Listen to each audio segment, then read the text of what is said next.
Saya membayangkan begini loh, sampai timnas Indonesia itu loh diisi oleh pemain-pemain Belanda. Kenapa? Ya karena kita pendek, toh sederhana itu. Pantaslah Indonesia itu dikasih MBG. Pantaslah timnas Indonesia itu diisi oleh pemain-pemain Belanda ya karena kita tuh memang kurang gizi, Mas.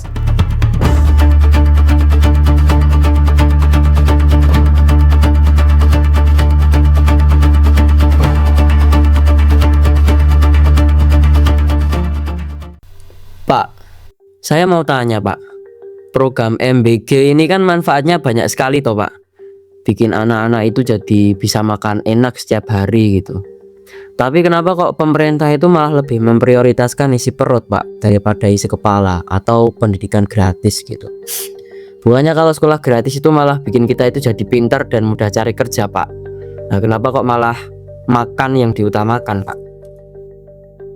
Mas Kakak kalau puasa itu ngapain seharian, Mas? Ya nggak makan toh Pak. Ya nggak makan. Kalau lapar itu ngapain? Ya tidur toh. Ya kan orang kalau puasa itu paling enak tidur tuh. Artinya apa? Kalau lapar ya kita itu nggak kuat toh ngapa-ngapain. Logika itu sebenarnya yang harus kita bawa. Itu yang harus menjadi pijakan kita bahwa orang itu kalau lapar itu nggak bisa mikir. Sesederhana itu. Jadi kenapa kok harus dikasih makan? Alasannya apa? Biar mereka bisa mikir, biar mereka bisa belajar. Itu saya mau cerita begini. Dulu sebelum kita merdeka itu namanya ada bapak bangsa, namanya Haji Umar Said Cokro Aminoto. Alih-alih mengajak rakyat Indonesia untuk belajar agar bisa mengalahkan Belanda katakanlah ya gitu ya. Tapi Haji Umar Said Cokro Aminoto itu justru membuat syarikat Islam atau syarikat dagang Islam. Itu tidak ada ubahnya dengan sekarang dikasih makan gratis. Jadi orang itu mau diajak melawan Belanda gimana caranya? Mereka lapar kok. Ya harus bisnisnya, uangnya jalan dulu, mereka bisa makan. Kalau mereka sudah kenyang, baru mereka dikasih tahu bahwa kita ini dijajah loh. Kamu tuh sekarang harus melawan Belanda. Itu baru rakyat Indonesia baru bisa mikir bahwa oh kita harus melawan karena kebutuhan kita sudah terpenuhi, makan kita sudah ada, uang kita sudah ada. Begitu sebenarnya logika dasarnya itu. Jadi menurut saya kok naif kalau kok MBG harus dibandingkan dengan pendidikan gratis. Itu menurut saya naif sekali. Menurut saya MBG itu harusnya sudah diberikan sejak lama. Itu kewajiban negara, memang harus memberikan makan pada rakyatnya. Itu harus mau pakai dalih misalnya kayak hewan, baik-baiknya hewan sama kita itu kan cuma karena mau minta makan loh. Misalnya Andra sama Aksa nih punya ikan, kalau mereka datang itu karena mereka mau nangkep ikannya aja, ikannya jadi takut. Tapi begitu Aksa sama Andra nih ngasih makan ikan, begitu mereka berdua datang ini ikannya langsung ngumpul. Kayak sekarang orang Indonesia dikasih MBG ya seneng toh, karena memang itu naluri bahwa kita tuh harus kenyang dulu Mas. Kita terus kenyang dulu, baru kita bisa mikir. Perkara kita harus dapat pendidikan gratis, misalnya Mas Kakak mau kursus AI dibayari negara, itu juga wajib. Kenapa harus dipilih salah satu toh? Kenapa harus dipilih salah satu, makan gratis atau pendidikan gratis? Mbok semuanya gratis, gitu. Mbok mikirnya jangan terpisah-pisah begitu. Faktanya gitu kok. Kita nggak bisa kerja nyari uang kalau kita lapar. Itu toh, itu kan logika dasarnya itu. Toh Presiden Prabowo itu juga begini toh. Presiden Prabowo itu menginisiasi MBG itu kan, saya membayangkan begini loh, sampai timnas Indonesia itu loh diisi oleh pemain-pemain Belanda. Kenapa? Ya karena kita pendek, toh sederhana itu. Saya itu ngelatih bola berpuluh-puluh tahun nih Mas. Saya dapat pemain dengan tubuh kulitnya sama tulangnya itu, ya Allah, pantaslah Indonesia itu dikasih MBG. pantaslah timnas Indonesia itu diisi oleh pemain-pemain Belanda ya, karena kita tuh memang kurang gizi mas. Menyedihkan, memang menyedihkan sekali. Fakta menyedihkan sekali bahwa kita tuh harus dikasih makan itu, masih harus dikasih makan. Mas kakak sekarang tingginya berapa, berat badannya berapa? Misalnya sekarang kamu main bola, apa kuat kamu mas tanding sama orang Inggris sana? Gimana kita mau masuk Piala Dunia? Begitu aja sih. Itu tadi, mbok nggak usah dipilih salah satu, mbok semuanya yang gratis, pendidikannya gratis, masuk SSB gratis, dibayar pemerintah, pelatihnya dibayar pemerintah semua, itu sampai kuliah semuanya gratis. Bahkan makan gizi gratis itu juga sampai kuliah, pendidikannya sudah gratis, makanya juga gratis. Oke Pak, sangat menyedihkan sekali ya Pak ya. Ternyata kita itu masih kekurangan gizi gitu. Sampai-sampai pemain timnas aja diisi oleh para pemain Belanda gitu. Nah, tapi pertanyaannya, kok bisa ya kita itu kekurangan gizi?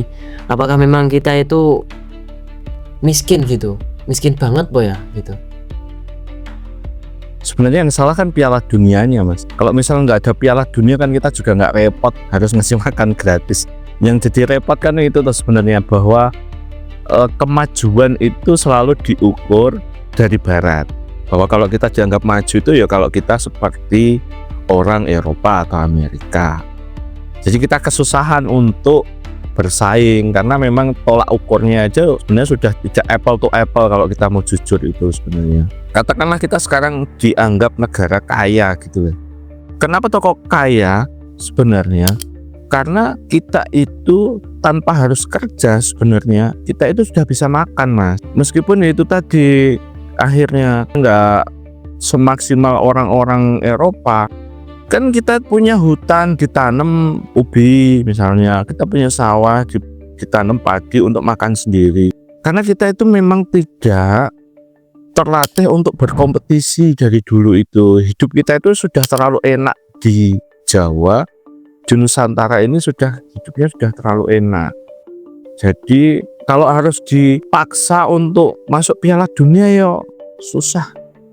Ya kita seragen juga memang pendek. Terus harus ada pelatihan yang intensif dari kecil sampai dewasa gitu ya. Banyak aspek sebenarnya terusan. Menjadi repot itu kan sebenarnya ketika revolusi industri bolak-balik masalah dunia ini memang dari itu sih. Ketika itu manusia mempunyai tolak ukur sendiri soal kemajuan. Jadi Nusantara yang dulu itu menjadi seolah primitif.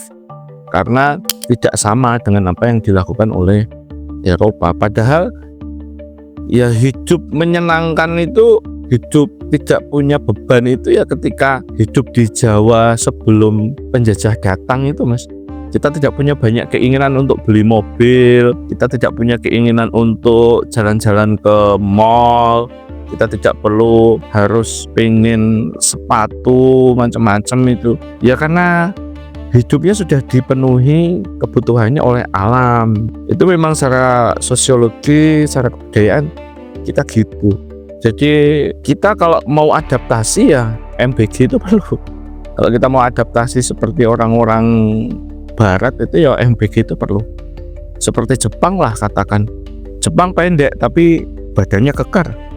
Itu karena mereka dikasih makan gratis, bergizi. Nggak hanya gratis tapi bergizi. Memang mereka terbiasa makan yang bergizi, tidak hanya asal makan sebenarnya. Itu sih mas. Oke Pak, jadi ini menjadi sebuah paradoks ya Pak ya. Kalau kita hidup santai tanpa standar luar negeri, kita dianggap tertinggal. Tapi kalau mau ngejar kemajuan mereka, kita itu malah jadi kehilangan jati diri Pak, dan ketenangan alam kita gitu. Nah, jadi menurut Bapak ini terus solusinya gimana ya Pak ya? Jalan mana ya yang harus kita pilih gitu? Ketinggalan itu kan berarti kayak balapan lah mas. Mereka di sini, kita pengen nyalip mereka atau minimal menyamai mereka. Kenapa tidak dibalik? Race-nya itu, perlombaannya itu, kalau kamu tadi bilang ketinggalan.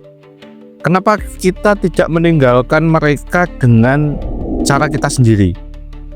kita itu sudah kehilangan kejujuran ratusan tahun gitu ya. Mbok kita tuh jujur aja di sebuah bangsa. Kalau kita tuh memang tidak spesifikasinya untuk seperti orang mereka itu.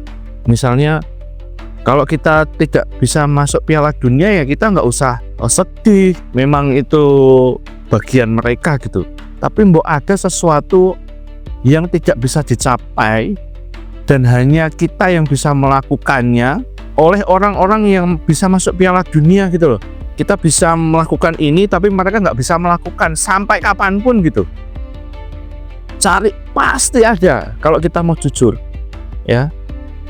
Kita itu paling unggul kok di dunia ini dalam aspek spiritualitas misalnya, dalam aspek kebudayaan misalnya. Kenapa kita tidak menjadi negara yang spiritual sehingga itu menjadi kalau orang-orang dunia itu kalau mau hidup atau menenangkan diri perginya kemana? Ke Indonesia kan gitu. Banyak sawah, kita bisa ada laptop di pinggir sawah, kita tetap ada jaringan internet tapi tetap hidupnya asri di sawah kan gitu. Kok kita nggak jujur aja toh? Ada kesenian jatilan misalnya, wah ada kesurupan, bener-beneran kesurupan dong, jangan pura-pura. Jadi ahli kesurupan itu memang benar-benar gitu loh, bisa dijelaskan. Kalau memang kita suka sama hal-hal gaib itu, mbok kita jadi yang paling unggul di dunia soal hal gaib gitu loh. Sampai ilmu ketuhanan itu kita benar-benar bisa menjelaskan soal konsep ketuhanan. Negara yang paling tahu konsep ketuhanan adalah Indonesia. Sehingga orang-orang kalau mau belajar soal ketuhanan, bukan hanya agama loh, ketuhanan, perginya ke Indonesia karena alamnya mendukung. Mereka masih punya gunung banyak, masih punya tempat-tempat sepi. Kenapa enggak gitu? Kenapa justru bumi kita, hasil bumi kita itu diekstraksi besar-besaran, diambil besar-besaran untuk fundamental kekayaan Eropa? Gimana? Kita kehilangan alam, kita kehilangan jati diri karena kita memilih jalur perlombaan yang salah, Mas. Kita jujur aja toh, Mbok An, kita jujur aja, sudah. Kalau kita memang ahlinya di bidang perhantuan, kita menjadi negara yang paling nomor satu soal perhantuan. Soal pesugihan itu kita nomor satu, soal santet itu kita nomor satu di dunia. Mereka nggak bisa, Mas. Malah mereka belajar ke kita bikin universitas perdukunan misalnya. Itu loh, itu Mas.